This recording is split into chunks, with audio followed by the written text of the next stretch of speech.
vous êtes réunis aujourd'hui et vous avez statué sur votre décision concernant la durée de la transition. Vous avez proposé combien comme délai de proposition, contrairement à celui proposé par le CNRD? Oui, vous savez que ça fait presque 3-4 fois maintenant, on répète la même chose. Vous savez qu'après prise de pouvoir, après le 5 septembre, nous on s'est réunis ici. Après, bien sûr, que la première réunion a eu lieu au Palais du Peuple avec d'abord le colonel à l'époque, il n'était même pas désigné par ses pairs comme président. Donc alors, maintenant, et après le 14 avril, bien sûr le 14 septembre, et puis nous, il a demandé que chacun n'a qu'à faire de propositions de programme ou de sabre. Donc on est venu, on s'est retrouvé au Corède en 23, date du 23 septembre. On a envoyé notre proposition 30 mois à partir de investiture par le président. Parce qu'à l'époque, on ne savait même pas à quand il va prêter serment ou bien, je ne sais pas. Même les chartes n'étaient pas sorties à l'époque. Donc, voilà, on a dit 30 mois à partir de cette date. Donc, alors, comme c'est le 5 octobre, il a prêté serment, on a pensé dire que le 5 octobre, 5 mai aujourd'hui, ça fait 7 mois. Donc, ça veut dire qu'il reste 23 mois, selon n'est-ce pas, de 30 mois initialement qu'on a, n'est-ce pas, proposé. D'accord. Et c'est cette date-là encore aujourd'hui qu'on a encore réitéré, et puis avec les camarades des autres, donc on a dit qu'on reste derrière ça.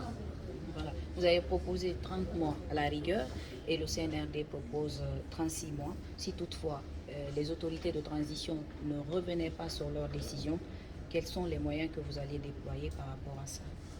Bon, ce que je peux dire, les 30 mois, c'est parti de cette date. Aujourd'hui, il reste 23 mois de notre proposition. C'est précis, c'est 23 mois qui reste, parce que 30 moins 7, il reste 23 mois. Donc c'est ça, notre proposition, c'est ça aujourd'hui. Donc maintenant, la question, s'ils n'acceptent pas de proposition, vous savez, il y a beaucoup de propositions qui ont été faites. Il y en a qui sont avec 4 mois, il y en a qui sont à 15 mois, 18 et autres. Donc, et vous savez, on appartient non seulement à une alliance correcte, mais aussi alliance, on appartient aussi, n'est-ce pas, les G58, plateforme des G58. Donc, pour le moment, de concertation, tout le monde entend, chaque plateforme entend se concerter.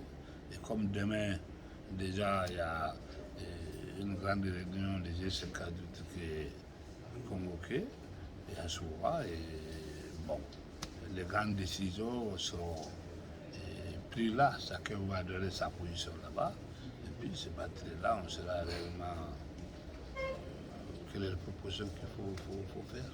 Voilà, et si le G58 décidait à cette réunion d'user comme moyen pour permettre au CNRD de revenir sa décision, les manifestations, est-ce que la CORED, les partis politiques membres de la CORED vont s'aligner à cette décision? Vous savez, pour le moment, peut-être c'est très tôt. Et ce que je sache, il n'y a pas d'abord cette idée-là. Mais on se consulte, on concerte, on essaie de voir, essayer de vraiment privilégier le dialogue d'abord, parce qu'on a dit dans la déclaration ici maintenant, on a dit qu'on demande que le dialogue soit inséré pour éviter tout éventuel pour le mars ou je ne sais pas, le mars. Donc, si CNRD a accepté que ça soit le gouvernement est au disque, je crois qu'on trouverait la solution. Donc, en ce moment, il n'y a pas à penser de faire le mars. Ouais, voilà, donc, mais je crois que c'est étape par étape. Donc, on va aller jusqu'à. On va d'abord privilégier d'abord le dialogue, c'est ça notre chose d'abord. Voilà, l'actualité, c'est aussi l'opération de récupération des domaine de l'État qui touche désormais l'intérieur du pays. Comment vous trouvez la démarche? Vous savez, moi, depuis longtemps, j'avais dit que, au lieu quand même de casser, on dit bon, s'il récupère, il récupère, mais en tout cas, moi, ce qui me fâche, c'est quand on casse quand même n'est-ce pas, des bâtiments quand même qui sont solides, qui sont bien. Donc, si c'est pour l'État, vous récupérez, ou vous le dites, bon, ce n'est plus pour vous, mais c'est pour l'État. Si vous acceptez signer un contrat moyennant de paiement de loyer, maintenant on te reste là. Mais si l'intéressé n'est pas d'accord, on peut le sortir, mais donner à un autre Guinéen. Parce qu'aujourd'hui, vous savez qu'il y a tellement de problèmes il y a crise même de logement aujourd'hui. Donc, on pourrait sortir un Guinéen, si l'autre n'accepte pas, on met un autre là-dedans. Mais pour lui de casser, vraiment, moi je suis contre ça, parce que c'est l'argent perdu. Maintenant, tu casses, est-ce que j'ai le moyen, pendant même les 3 ans qu'ils ont dit, est-ce qu'ils vont avoir le moyen de construire tout ce qu'ils ont cassé? Donc, et casser, construire, bon, on peut casser, construire si c'est par un taudis ou bien vraiment de baraque qui est sur le terrain, oui. Mais si c'est des bâtiments vraiment solides, bien, parce que les gens habitent déjà, c'est mieux de vraiment faire négocier avec les intéressés, leur dire de payer le loyer à l'État. C'est plus mieux que vraiment casser les maisons, parce que tout ce qu'on entend, les gens ont fait déjà. Moi, je dis que on est parti pour longtemps, si c'est eux qui doivent construire ça. Donc voilà, par rapport à ça, moi, je ne suis pas pour casser quand même. Voilà. Pendant ce temps, des poursuites sont annoncées contre Alpha Condé, l'ancien président de la Guinée, et 26 autres de ses collaborateurs.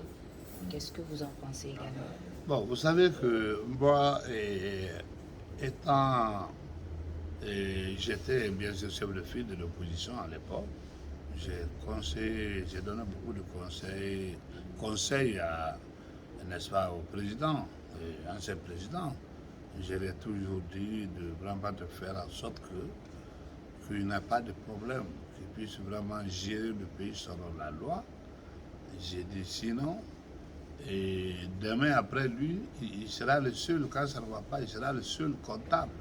Donc j'avais dit ça partout. Aujourd'hui, le comptable maintenant, on le demande maintenant le compte. Donc voilà, j'ai vu ça en tant que, c'est-à-dire expérience, l'homme qui a expérience quand même avec les grandes personnalités, les chefs de l'État, soit Guinée ou extérieur. Donc, c'est ce conseil-là que je l'ai toujours donné. Mais à l'époque, tout dernièrement, le dernier mois, des jours de fin de série, alors vraiment, on ne se parlait même pas. On ne se parlait même pas parce que souvent, ils pensent que vraiment que je suis son ennemi pur. Or que moi, c'est le conseil que je donne pour ne pas qu'il tombe dans le problème qu'il a aujourd'hui. Donc, voilà, quand tu vois d'abord un coup d'État à un président élu, ça déjà c'est un échec. Donc, en plus, tous ces barons, tous ces hommes de ministres au gouvernement, le commencement de Premier ministre, président de l'Assemblée, tout le monde aujourd'hui en prison. Donc, ce n'est pas une réussite d'un chef de l'État, ça. Hein? Aujourd'hui, vraiment ça, on peut dire qu'il a échoué sur toute la ligne parce qu'on ne peut pas quitter au pouvoir et que tu te retrouves en prison, mais tous les gens qui t'ont accompagné aussi se retrouvent en prison. C'est pas une réussite. Donc, s'il avait vraiment écouté beaucoup de conseils hier, donc il n'allait pas avoir de problème.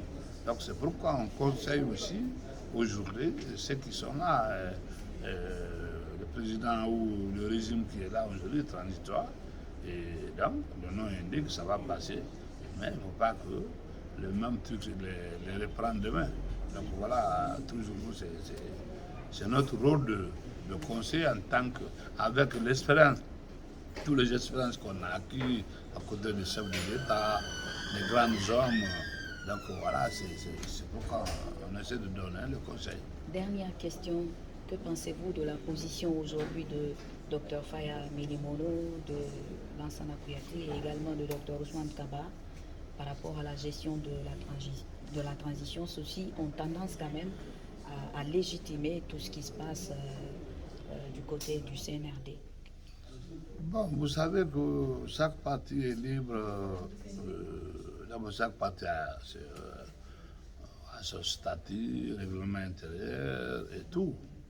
Donc, alors, chacun est libre de faire ce qu'il pense que c'est bon. Mais simplement, il faut penser aussi quand même la réalité, puis penser aussi au peuple. C'est ça qui est très important. Donc, sans compter, il y a d'autres aussi qui sont menacés, n'est-ce pas, par le CRIEF, parmi eux. Il y a d'autres qui sont menacés. Donc, c'est pourquoi les gens disent que ces personnes-là qui sont dans ce groupe, qui les soutiennent aujourd'hui, Mordekis, qu'ils ont peur de CRIEF. Il ne faut pas que ça les rattrape pendant que certains soient été appelés ou certains simplement son nom cité. Je crois que c'est un peu tout ça, quoi. Donc, voilà. Merci beaucoup, Monsieur le Président. Merci.